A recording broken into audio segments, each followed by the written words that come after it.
Stern Frielich. Irene is from Sharon, Mass., and in her memoir, Shattered Stars, Healing Hearts, Unraveling My Father's Holocaust Survival Story, she takes us on her transformational journey as she unveils her father's story and challenges her own beliefs about the world. The memoir came out in October 2023, and it's won 3 awards, most recently a silver from Reader's Favorite in the nonfiction cultural genre. Irene and her husband Seth treasure moments with their grown kids, Jonah, Josh, and Josh's partner, Addie. And she also enjoys playing flute. Did you bring your flute? I did not. All right. But I do thought we were gonna have tonight. We have rehearsal tonight. Kayaking, biking, snowshoeing, and cooking.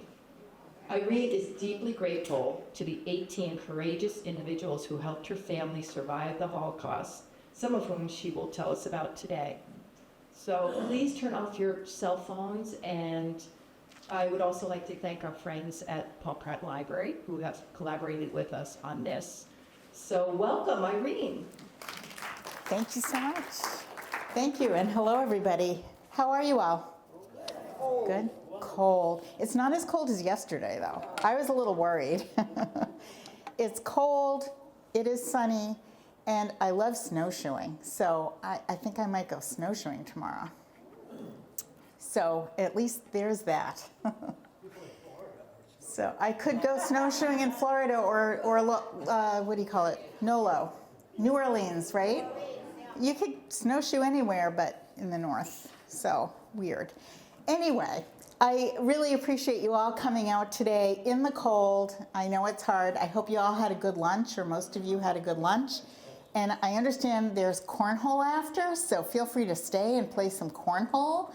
So sounds like a really fun day here in Cohasset. My friend Liz and I were talking about we want to move here just to do all this stuff. So you guys are very lucky. So before I start with my father's story, I want to say this. I've been doing these talks for 6 or 7 years now, sharing my father's story all over. And unfortunately, almost every time that I share his story, I need to start with something like this. With the events that happened the past month or week or even day nowadays, this story is more important than ever before, because it seems that there has been a very recent act of violent anti-Semitism somewhere in the world, including in the United States. You know, we're in different times now, as I'm sure you're aware, and anti-Semitism has grown to a height not seen since the Holocaust. I don't know if you're aware of that. I'm going to say it again. Anti-Semitism in the world has grown to a height not seen since the Holocaust. That is terrible, abysmal, scary. And it's incumbent upon all of us to do something. And that's the core of my talk today. And it's not just anti-Semitism, it's all kinds of hate crimes that are really at a height that we haven't seen before. So I need 2 hands to do all this, and I think you might be blocking my computer. No, it's good. Wait, because it has to be turned on. Okay, we're good. Okay, it changed. So my father, Walter Stern, as you figured out, was a Holocaust survivor. And I'm not here, interestingly, to bring you the darkness of his story. I want to bring you the light of his story. And I hope you'll be moved to carry that light forward, to be what's called an upstander yourselves in this troubled world. Now, as is the case for many children of Holocaust survivors and children of trauma survivors of all sorts, I lived most of my life holding secrets I didn't exactly know about. There was just an undercurrent in my household growing up of, you don't talk about it. So I didn't ask about it. Pretty much all I knew was that my dad had escaped Germany with his family on Kristallnacht, which I will talk about in a moment, at the age of 12, and survived in hiding on the Lansink farm somewhere in Holland, which is synonymous with the Netherlands. They all call it Holland over there, so I will call it Holland. I also knew that he painted this brooch. It's a wooden brooch about this big with the words Tikvat Yisrael on them, which means in Hebrew, hope of Israel, referring to the Jewish people, the children of Israel. And he painted it while he was in hiding on the Lansing farm. He gave it to me when I was around 10 years old, and I knew it was special, but I didn't know the story, the real story behind the painting of this. Now, shortly before my father died, way back in 1994, he was a young man, he was 67 years old.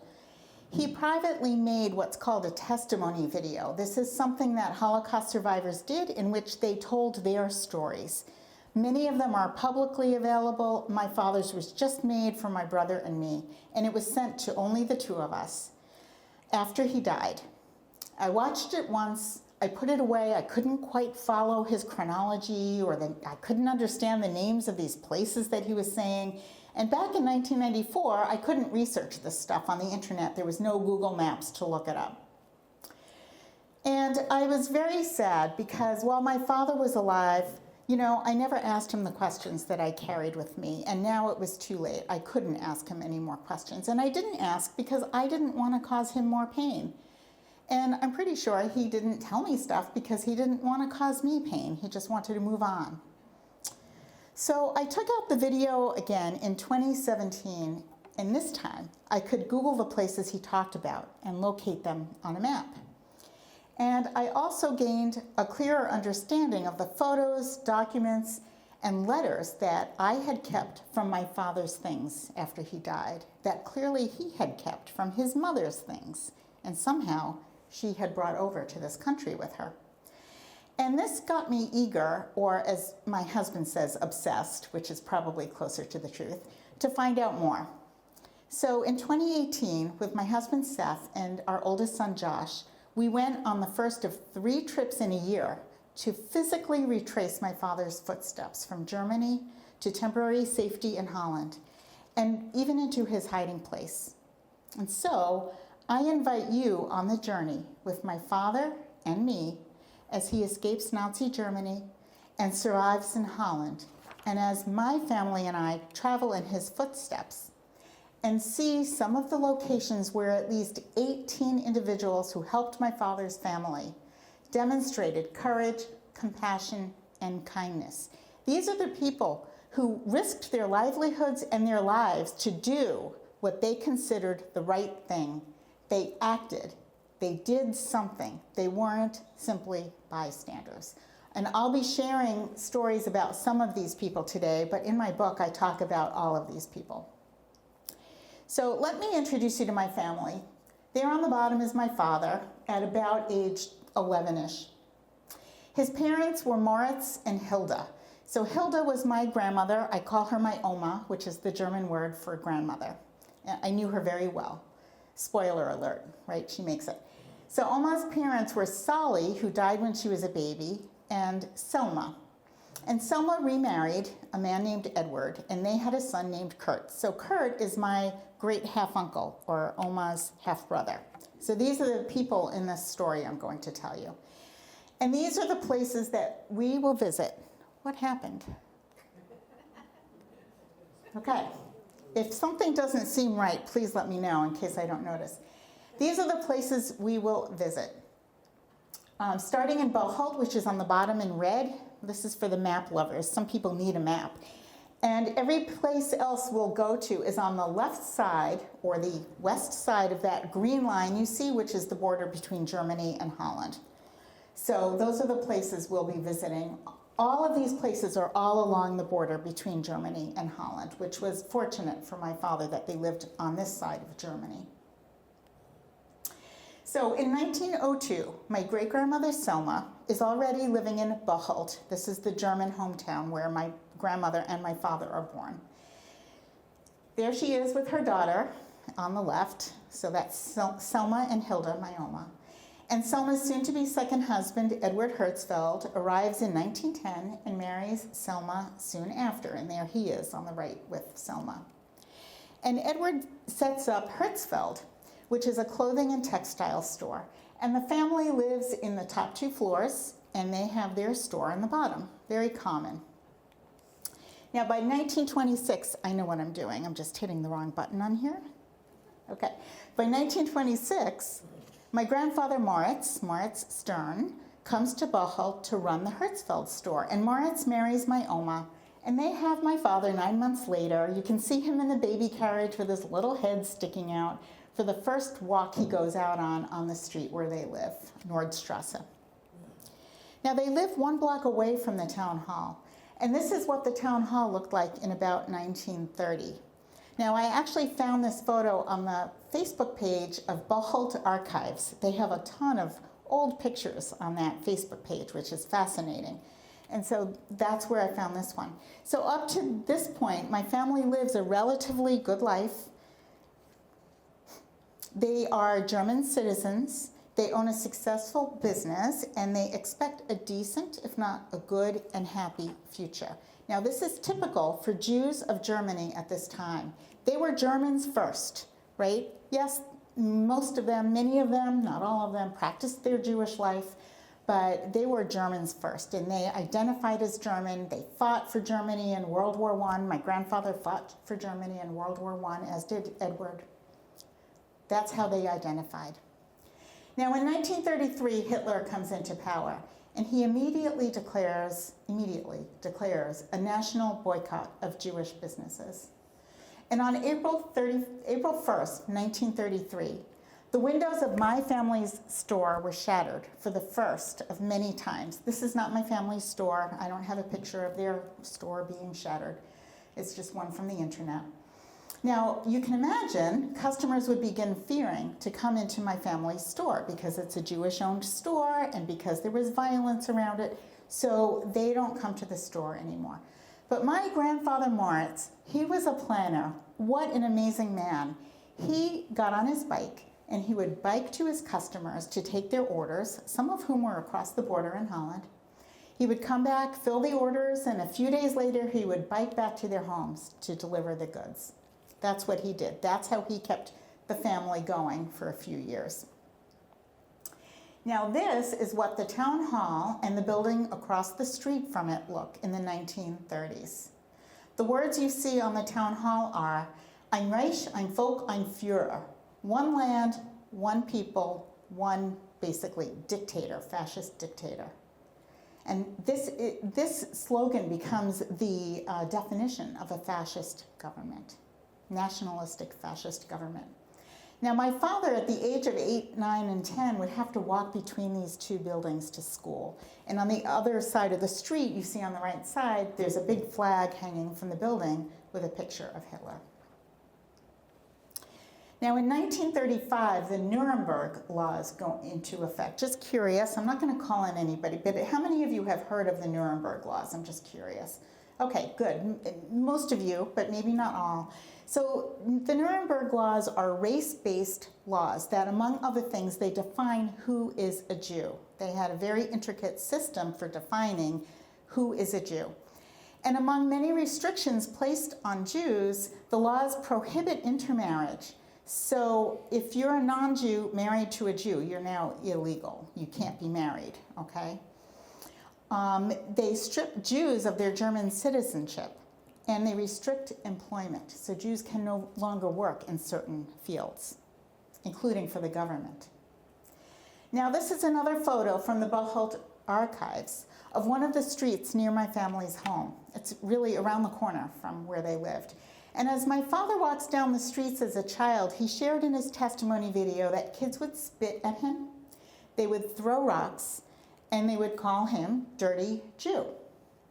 But he's not permitted to retaliate in any way. He can't even say anything back to them. Why? Out of fear that his father would be arrested and sent to a concentration camp, a labor camp, which existed since 1933. So this sweet-looking boy, my dad, is so traumatized. Doesn't he look sweet in that picture? But he's so traumatized that he needs sedatives to calm him. Can you imagine kids running after you after school and you have to run home and not say anything? I can't even imagine what that did to him. Now, my grandfather Moritz He expects things to worsen, and he makes plans to protect his family. Now, remember, I didn't know any of these details until I listened to my father's testimony video. He never told me most of this stuff directly.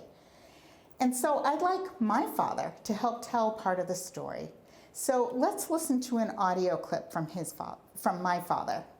Dad? My father was smuggling his own money into Holland on weekends on a bicycle. He removed the saddle and he had a rubber tube filled with money, and he slid it all the way down into the tube of the bicycle. So what you see here is the approximate 7-mile bike trip that my husband and I took, which is approximately what they would have taken to get to the town where they smuggled the money to. And we were riding to Holland to go and visit, on a nice Sunday afternoon. And he would go to Alton to see this particular rabbi, and he would have a special rod there in Holland with a hook on it and pull the money out again. And the rabbi would then the next day deposit that money for us in a Dutch bank. But we did not know about it. We were not supposed to know about it, just in case somebody would get caught.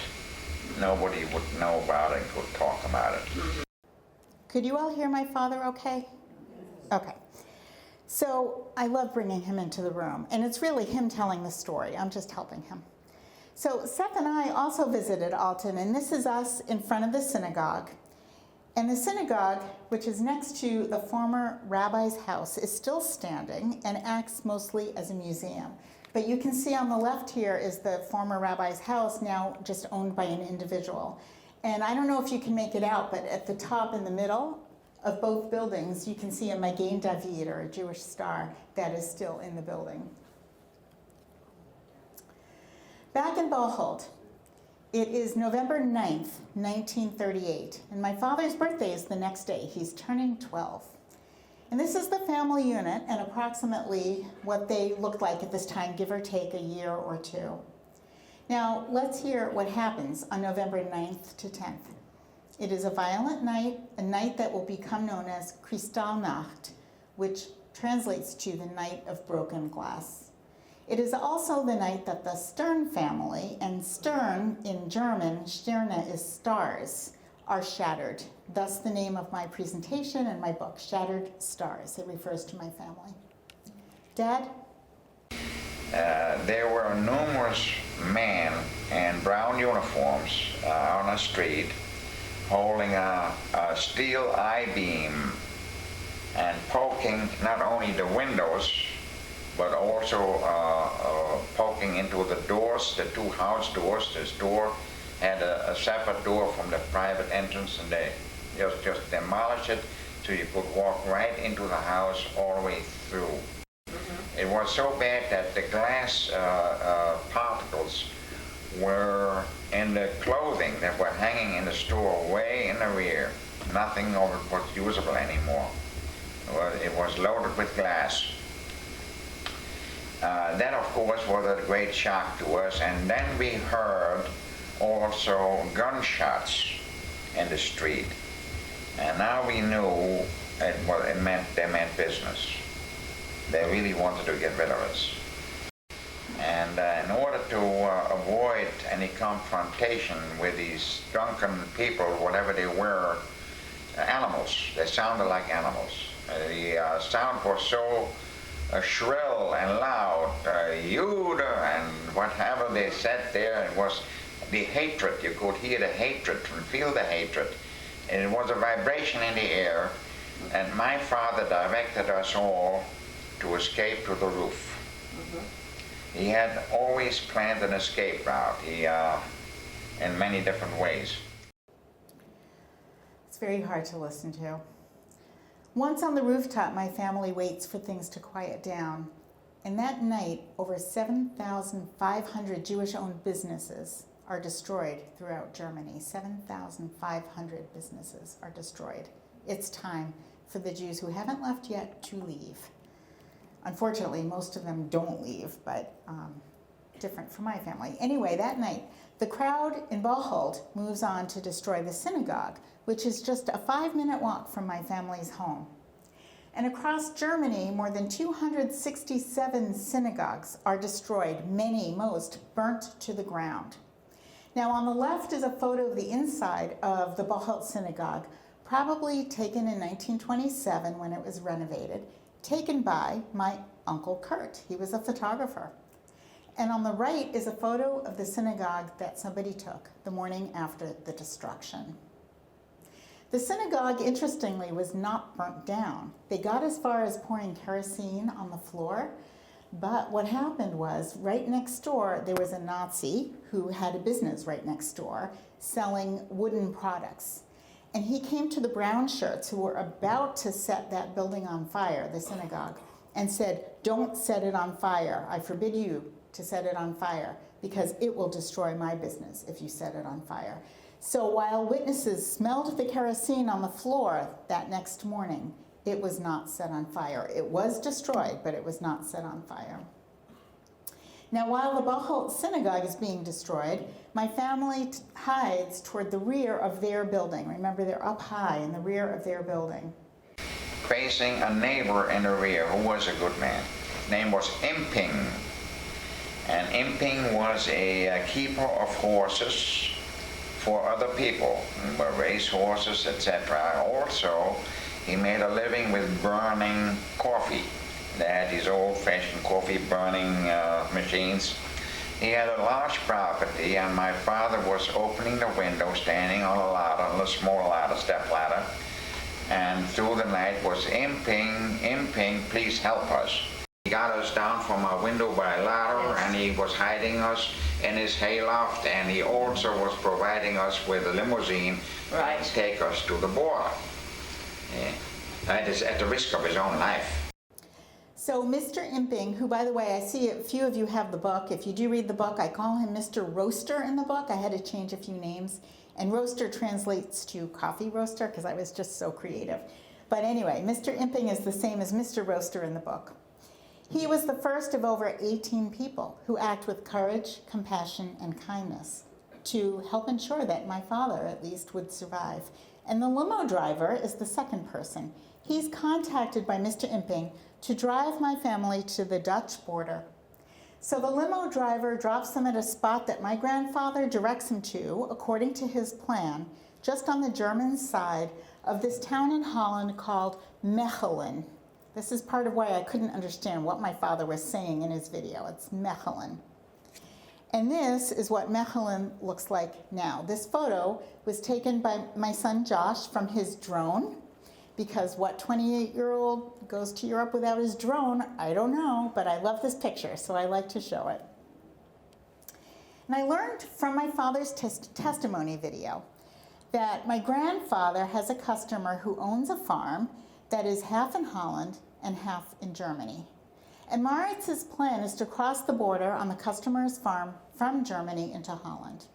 So the limo driver drops them near where that box is on the German side of the border. Dad? And there my father says, wait. And we were hiding in a ditch. It was a dry ditch, and they put our heads down, and he waited for the gendarme on the German side, who was guarding the border there, to go at 11:45 to take his bicycle, noontime, to go home for lunch. And at 12 o'clock, the new gendarme would arrive in order to guard this area. So when we got to this area, it surprised me to see so many of these ditches all over the place. I didn't understand what my father meant by a ditch or a dry ditch or how it could be deep enough. But you can see that Josh has hopped into one of the ditches, and if I took a few steps further away, I would not have been able to see him. So this is the kind of dry ditch that they were in. Now on Thanksgiving morning during my second trip, which was in 2018, Josh and I decided to walk from Germany across the border in this spot in yellow that we later confirmed was the exact farm where Maritz's customer was and where my family ran across the border. Here's what I videoed when we walked across.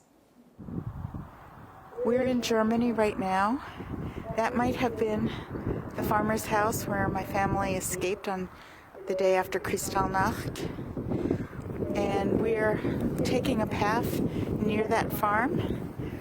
And in one moment, we're going to be crossing the border into the Netherlands, as my family did 80 years ago this month in this very cold weather, wearing only their pajamas and coats. And right now, I give Thanksgiving that we were able to be here. That was the most emotional Thanksgiving day I've ever experienced. I can tell you that. So this is Josh now crossing the border. I'm in the Holland side of the border, crossing into Mechelen, looking over at that farmhouse that still exists. And in 1938, our family continues up this road for about a half a mile to this location, to a house owned by a baker whose name is Jan Duking. And we learned that Jan Duking helped a lot of refugees during the war years. Dad, can you describe the next part of the escape? In Mechelen, there was a turnaround street. On the right-hand side, the Dutch police came. There were 3 of them, and arrested us. On the right-hand side, the Dutch marechaussee, which is like state troopers, state police, came and they wanted to arrest us. And the Dutch police said to the state troopers, no, they're under our jurisdiction, we got to them first, we are arresting them, they're in our custody. The state trooper says, you can't do that. The state is more important than your little town. He said, you will have to take it up with the Congress, you have to take it up with the Queen. We have the law, and these people are in our custody, and over our dead body, you'll get to these people. Amazing, right? So the local police placed my family under house arrest for their own safety in nearby Henringen, which is really right next to Mechelen. Mechelen today is part of Henringen. And one of the reasons they're permitted to stay in Holland is that they have money in Holland. Remember that money that my grandfather smuggled? Thank goodness for that. And Harry Slager, a Dutch relative who had managed the bank account for the smuggled funds, he comes to Henringen to vouch for my family and tell the authorities that my family can come live with him in his town about an hour away. So let's hear a little more from my dad about the situation for my family in Henringen. And we were guarded by the local police. This was during a time of about 10 days, where every day my father would approach or go to the mayor in town. He had to report to him, so to prove that we were still there and did not escape. The mayor would try to legalize our stay in Holland. And of course, Congress turned us down. We would have to be sent back to Germany. And the Senate, which was the Dutch Senate, a similar organization as here, called different, was saying no, send us back. The Justice Department said no, they cannot stay. We will have to be sent back to Germany. And ultimately, the mayor said, I'm appealing to the Queen. That is Queen Wilhelmina. And she gave us a stay. All right? Now, he said to her, I will send these people back over my dead body. I refuse to do it. My conscience does not allow to do that. If yours does, please say so. And she says, no, I can't send those people back. Wilhelmina is actually a really interesting historic figure. I've learned a lot about her as I was researching for my book. And, you know, everything in life is complicated. I said this to somebody before, but, you know, she was a real powerhouse and a strength for the people of her country. So it turns out that a huge influx of German Jewish refugees crossed the border into Holland in the months following Kristallnacht. And Queen Wilhelmina has to do something, right? So she sets up a refugee camp outside the northern town of Westerbork, which is with a W, Westerbork, but it's pronounced Westerbork in Holland. Now, my family is fortunate in that they have means and they're able to live independently. So, after they receive their furniture and things from Germany, feel free to ask me about that at the end, it's crazy. My family moves from Henningen to another town in Holland where Harry Slagert lives, called Enschede. You can see it's a little to the north, about an hour and a half drive. So while they're living in Enschede on September 1st, 1939, Germany invades Poland, and that is the official beginning of World War II. And a couple of months after that, my father becomes a bar mitzvah in this beautiful synagogue, which still exists today and is still in use. That's my video of it. It is really beautiful. And it's also a museum now, and school groups tour through it all the time, as do adult groups. You know, we got a tour ourselves. Every time I'm there, I go on a tour of it. Now, in May of 1940, just 8 months after World War II began, Germany invades Holland. And Queen Wilhelmina leaves for the UK, and Holland capitulates. In 5 quick days, Holland is under German rule. And within days of that, my grandfather Moritz and Uncle Kurt are arrested. And they are eventually sent to labor camps in Vichy, France. Does everybody know Vichy, France is like the southern part of France, which collaborated with the Nazis also. And the rest of France came under German rule. Anyway, we have this amazing drawing of my grandfather that was smuggled out from one of these camps. And I have a replica of it in the back in case you want to get a close-up look at this. I can't believe this survived. And I never saw it from my father, so I don't know much about this. So in January 1942, the final solution to the Jewish question is codified in a place called Wannsee, or with a W again. Wannsee, that's a place in Germany. And although plans had already been in place to exterminate all the Jews, the mass killings were already in place. This conference ensured that those who attended understood, and they were very clear about what they had to do. There's a recent movie about this with Stanley Tucci playing the really bad guy. It's an excellent movie to help understand what happened. But remember Camp Westerbork, the refugee camp that Queen Wilhelmina had set up? Everybody remember that? I mentioned it a few minutes ago. Well, shortly after the Wannsee conference, Camp Westerbork is taken over by the Nazis, and it becomes a transit camp from which about 97,000 Jews out of 102,000 in the camp would be shipped to their deaths. 97,000 were shipped to their deaths. And overall in Holland, 75% of all Jews were murdered in the Holocaust. 75% is a huge number. I located the following information about my grandfather, Moritz, on the Yad Vashem website. Just curious, I'm going to tell you what it is, but does everybody know? Does anybody know what Yad Vashem is? Just a couple, so good. You'll learn something new today. So it's a Holocaust memorial museum located in Israel. But they also have a research center and a huge database of all kinds of information, including a database of people who were murdered in the Holocaust and a database of transports by train. And I was able to locate the list of names of people on my grandfather's transport. So here's what I learned.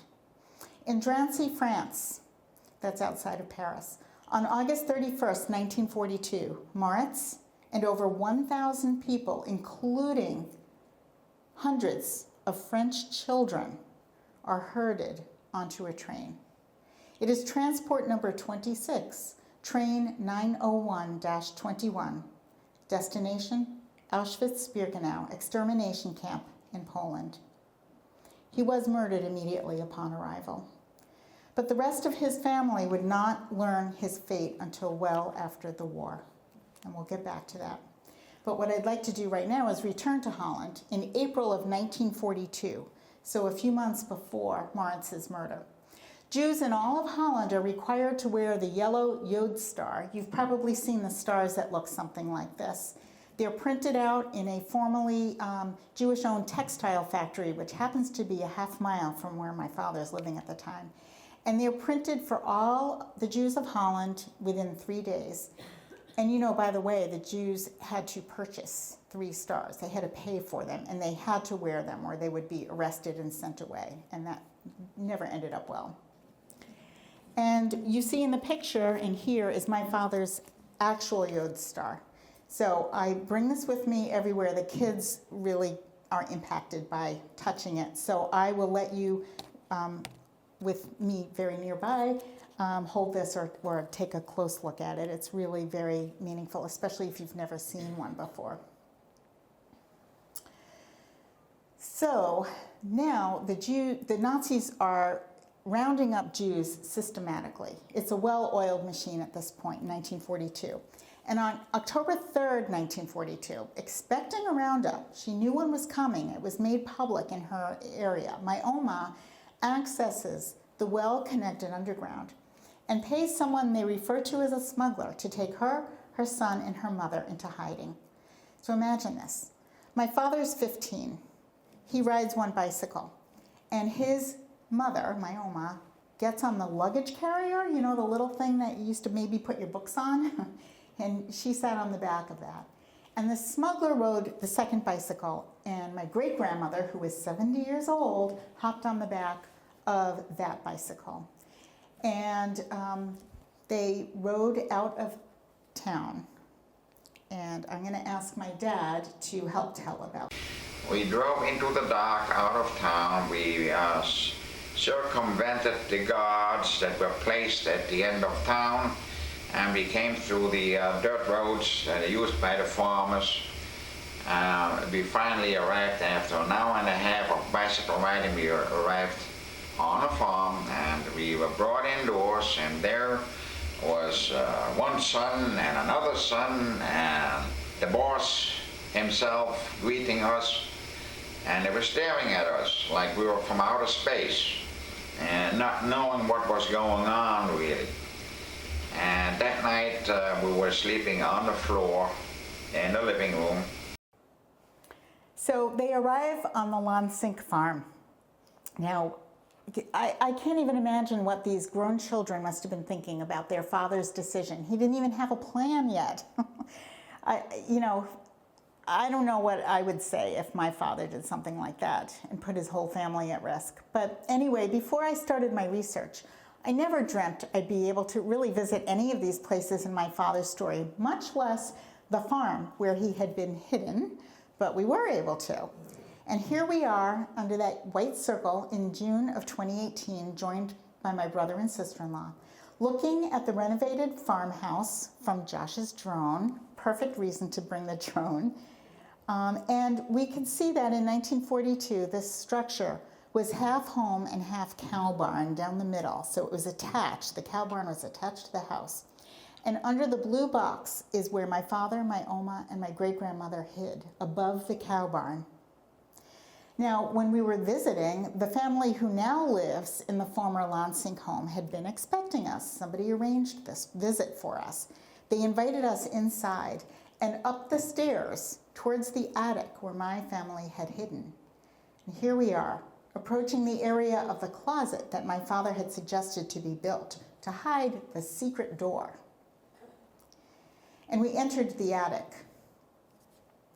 But they still needed a living quarter in the attic. So what did they do, Dad?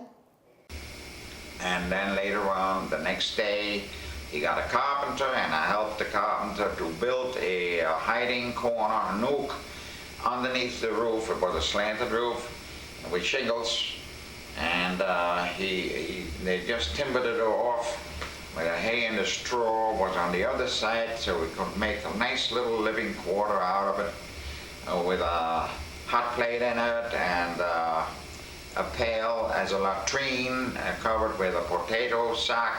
And we would go down a few steps to our little nook. I do love how my father says nook. Like, that's the only word I really listen to in what he just said, because I can't listen to this. But anyway, the original nook was a couple of steps further down than what you see. It's kind of a dark picture the way it comes out on here, but this is the bottom right now, the floor. So it used to be down a little further, but there was not a lot of headroom. So, you know, maybe they could sit up, but they certainly couldn't stand up under there. So one of the things my father does while he's in hiding is he listens to the BBC on one of the 6 illegal radios, because radios are illegal. You can't own a radio under Nazi rule, okay? So they're hidden with the Jews in the attic. So my father puts on his headphones and he listens to the news.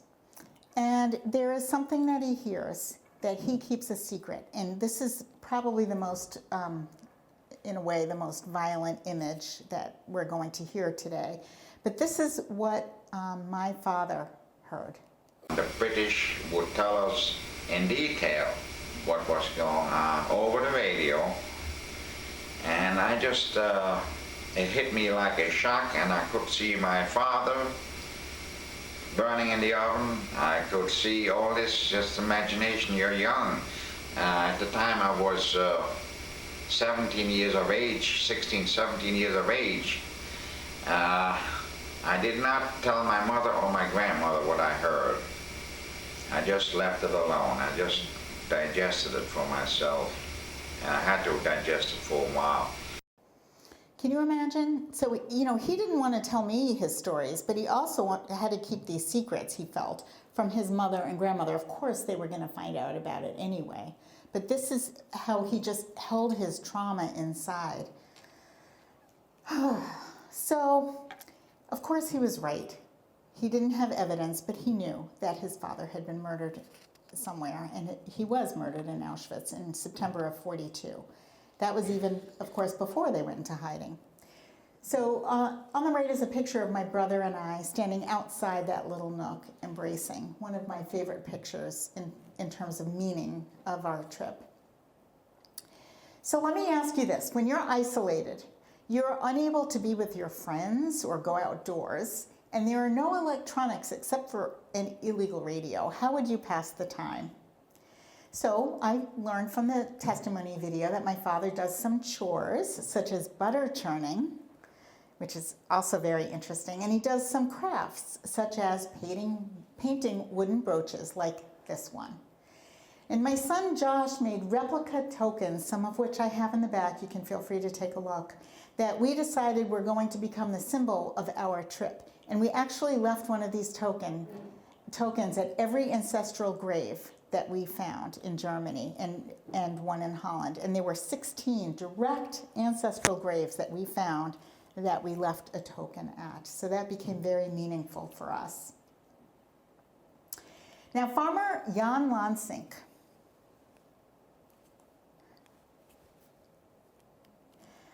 the boss, as my father calls him, risks his life and the lives of his grown children, and yet they choose to hide my family, 3 other Jewish people, plus 17 others who are conscientious objectors and the like, not Jewish. And none of the other people knew about my family, because my family was actually in the building where the Lansing family lived. The others were scattered about the farm, but my family knew about all of them. So my dad shared in his video that there were 6 close call stories, and here's one of them. I'm going to share it with you. One summer day, it's too hot in the attic. So my father says, I heard boots, army boots, coming up the stairs. My mother and grandmother, he says, were sitting in a bedroom upstairs knitting at an open window, and I did not have enough time to get them into the attic because they were sitting 2 bedrooms down. I quickly took the pail, the latrine, into the nook. I closed the closet door. I closed my door, locked it up. I just heard them now speak to my mother, he continues. And my mother was answering him, and they disappeared again. And then my mother and grandmother quickly came running to the nook. They knocked on the door. I opened it. I let them in. I locked up again, and they were pale in their face like a sheet. What happened? Well, the tall policeman was standing in the bedroom doorway looking at my father's mother and grandmother. And he was blocking the view of the short policeman who was standing behind him, trying to see what was going on. So the women could see the short policeman's hat going over the tall policeman's shoulder, trying to see what was going on. But the tall policeman said, "No, it's the farmer's wife. She's getting ready for bed. She's not decent right now. Please don't look." And they turned around and walked away. So the tall policeman my father discovered was a man of the Dutch underground who distributed food coupons to people who were hiding people. So they knew that there were people hidden on this farm, and that's why he went out to try to protect them. Of course, this put him at risk too. So due to the strong resistance in this part of Holland, 38%, you see the statistic at the bottom there, 38% of Jews in hiding survive, which sounds terrible, but it's a huge number actually, because it's almost twice as many as the percentage who survive who were in hiding in Amsterdam. So you know the story of Anne Frank, and her family was given up. So fewer than 20% in Amsterdam survived. 38% in this farm area were saved. Some other members of the resistance, I'd like to just mention their names, were Gerard Sanders and Zig Menko, both of whom were Jewish. And Mr. Menko was the leader of the Jewish Council in Enschede. And Mr. Van Dam was another person who was instrumental with these men. Now, one of the members of the resistance that my father mentioned many times in his video was this man, the Protestant Reverend Leendert Overdown. And he is the man who found the safe addresses. My father had mentioned him many times in his video, not to me. Now, before we get to Liberation Day, you might be wondering how I located the former Lansing farm. It's a bit of a story, but it ends with us being, I call it, reunited with this man, who's the son of Gerhard Lansing, the grandson of Jan, the boss, Lansing, right? So it is this man's father and grandfather who hid my family. And I knew that my father had been in touch with this man, whose name is also Jan, over the years, and somebody found him for me and reunited us. And in fact, this Jan had taken my father back to the attic. My father went back into the attic in 1991, where he had been hidden, and I have a video of that, which is how I know that. He also didn't tell me that he went back into the attic. When I was an adult at the time, he didn't tell me. So this man became very, very special to me. I feel like we're soul cousins. You know, we are related somehow. Now, let's resume with Liberation Day. Back on the farm, it's April 1st, 1945. April Fool's Day, my father always celebrated April Fool's Day for some reason. Now I know why. And it's also Easter Sunday. And Allied soldiers arrived to the Lansing farm. Liberation at last. Dad? We came downstairs and the Canadian soldier said to my mother, he says, "You know, the button came off my pants. Can you sew it?" And it was like a mitzvah. She was smiling and enjoying every moment of it, and she sewed the button up. That's my favorite part. We could stop there, but I have a few more things to say. But I love hearing my father laugh, because he didn't laugh that much when I knew him. He didn't laugh that much. And just this idea of the button story is just so special, right? So the rest of Holland is liberated about a month later on May 4th and 5th. And my great-grandmother Selma is very ill, and she dies on May 7th, 1945. And she's buried in a nearby cemetery. And here are my brother and me visiting her, leaving one of those Tikvat Yisrael tokens that Josh had made as a symbol of our visit. And it struck me that she actually had seen this brooch being painted. Like, she had seen the actual original brooch in hiding, and now we were leaving her with a replica of it. Now, Selma, of course, doesn't get to see the end of World War II in Europe, which is declared the day after she dies, on May 8th, with Germany's surrender. And my Oma and my father moved back to Enschede in 1945 with the help of Farmer Lansing. He was very good to them. And in 1946, A whole year later, my Oma receives this letter from the Dutch Central Registration Office for Jews, and in French, it explains that Moritz, her husband, my grandfather, was deported from Drancy to his death in Auschwitz. Now, I'm going to ask you a question I ask every group. Do you know how many people were murdered in the Holocaust? And I will call on you if you raise your hand. I heard 6 million. 6 million Jewish people were murdered in the Holocaust. That's right. And there were a lot more killed, right? They were actually about 12 million altogether. So 6 million Jewish people. And in addition, a lot of other groups were targeted victims. And I want to bring those into the room with us. Up to 250,000 people with disabilities living in institutions were murdered. And that includes people who today, we don't any longer call it Asperger's, but people who were on the autism spectrum that at one time were under Dr. Asperger's care, so to speak. 250,000 to 500,000 Romani people were murdered. An unknown number of homosexual people were murdered, targeted. All of these groups were targeted by the Nazis. Also targeted and murdered were Freemasons, Jehovah's Witnesses, political prisoners, Serbs, and Slovenes. And that doesn't include the 3 million Soviet prisoners of war and 1.8 million non-Jewish Polish civilians. So this is about 12 million people altogether. So I think it's important to think about this. It wasn't just Jews who were targeted.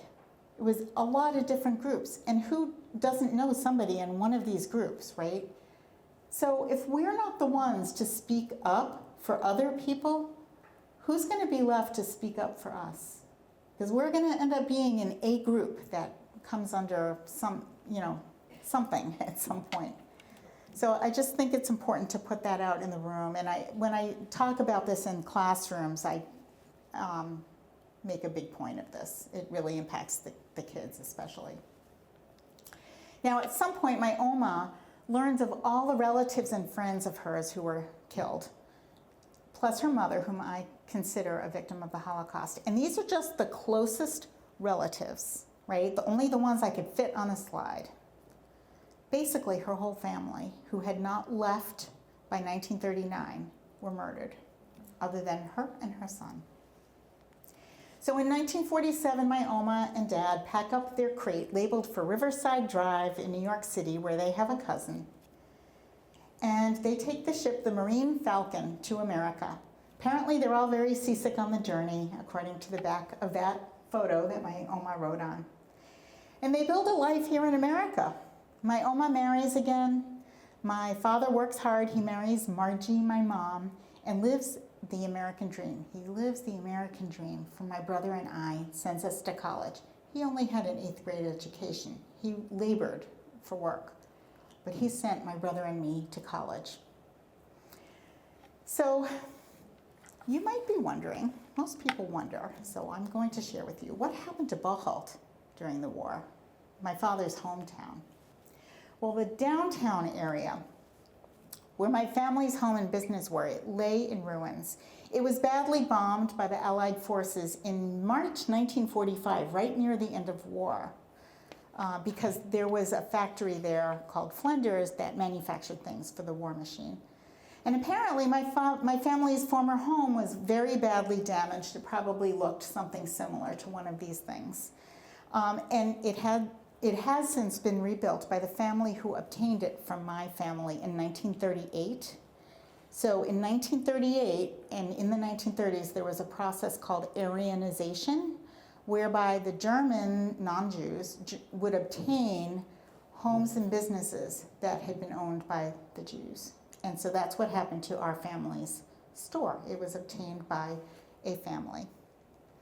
Now, I haven't shared too much about my own story and how I came to unravel my father's story, but I will share that it was transformational for me. And one of the most emotional steps in the story was for me to meet the descendants on the left of the family that Aryanized my family's home. So they still own this home, and he still lives upstairs after they rebuilt the building. And so here we have two siblings next to two siblings, my brother and me, whose grandparents were friends at one point and then not friends anymore. And I don't know the whole story and what happened, because our family's business was going to be Aryanized anyway. So yeah, so I don't know any more about it, but I do wonder. But anyway, I met this man, Johan. We actually became Facebook friends, and he's been, you know, there's a lot to tell about that. I'm happy to answer questions afterwards if you have them.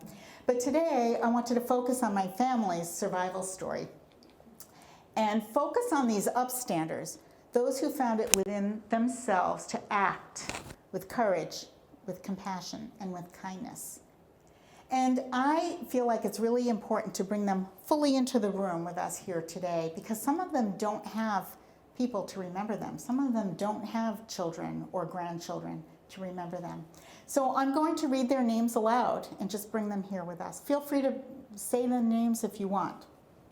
So Mr. and Mrs. Imping, the limousine driver, Jan Duking, the local police, the Henringen Mayor Beaumont, families Kussel and Speer, Queen Wilhelmina, Harry and his wife Hilda Slager, Zig Menko, Bernard Sanders, Reverend Linda Overdown, Jan Lansink, his adult children Gerhard Lansink and Mina Lansink, the resistance, including the tall policeman. And so I appeal to you today as a testament to the 6 million Jewish people who perished, to the 6 million others who perished, and to the numerous righteous people. I ask you to stand up when someone is in need.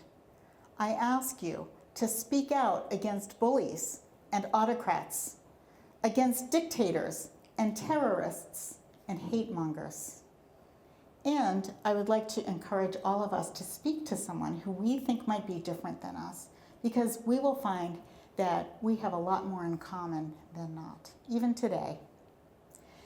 And I ask you to perform even the smallest acts of curiosity, caring, and kindness, even more than you currently do. One step more, one more thing, to help make our world a better place.